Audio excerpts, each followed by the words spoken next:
if one of these cats can really take this to a level, I'm talking about like I don't want to name names, but I'm just saying, TV big.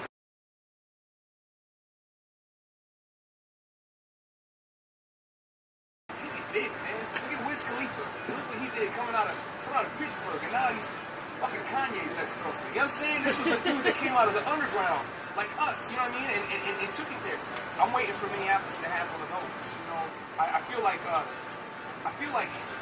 in a way, some people regard us as that, and it can be weird sometimes because I know what's really going down. I know what's behind the curtain, and so I try to remind people, this is competition, even though it doesn't have to be, it doesn't need to be.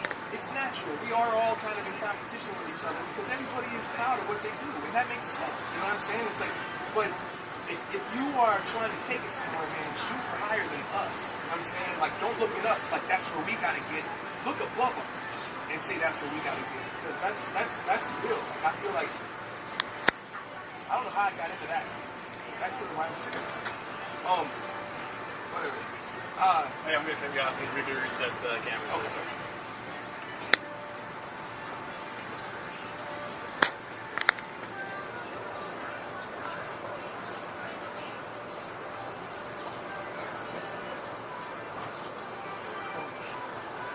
Tennis shoes, man. Those are comfortable. Yeah. Yeah, but my girl's like, you're not wearing those shoes. I'm like, yeah, I am. I'm wearing these. So you like, what you wearing, right? Shoes. Yeah. I'm like, I'm going to Minnetonka, right? Like, what are you talking about? Oh, thank you. It's not.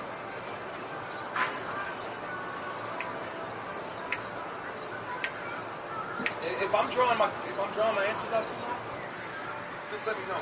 Because I'm a rapper. We love the sound of our own voice. We'll just keep going. And we're reset. Clap.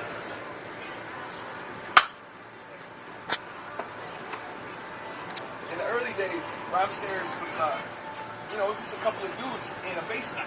Not yet. Here come Richard's hair. Right. In the face to go with it, though. That's what's up. I was watching, I actually was watching this live the other night. Live on Sunset Strip. Yeah. Yeah.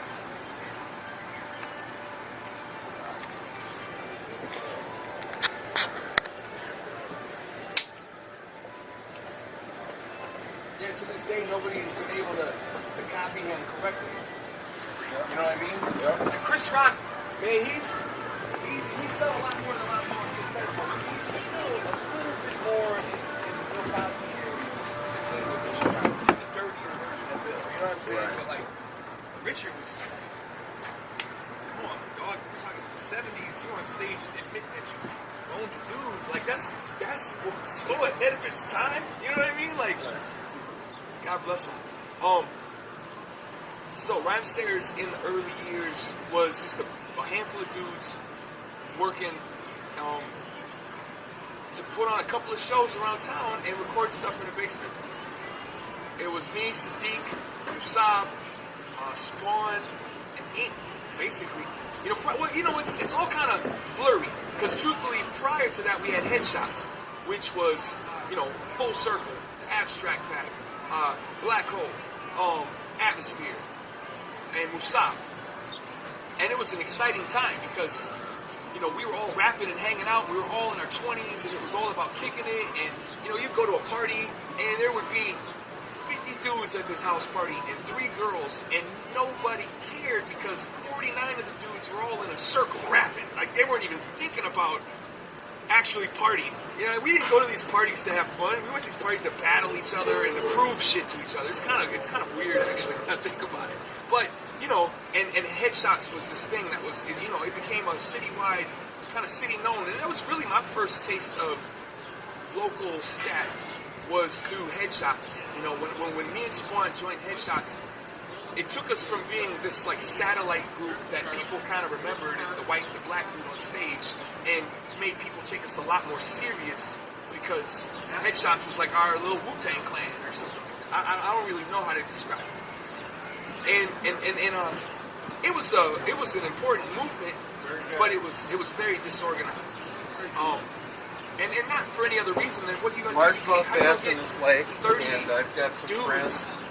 in their early 20s to be organized? It was too much energy. It was the volume of energy was like a sun, and there's no way to harness that. You know what I mean? There was no way to organize that because we were all just like bright and going.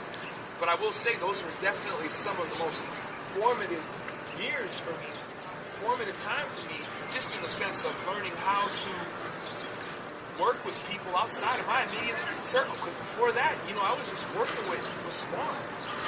We worked on our own, and so suddenly to have to learn how to do and work with so many different dudes, that was a very growing time for me to learn how to collaborate and how to mesh ideas with so many different types of personalities. And Headshots kind of disbanded.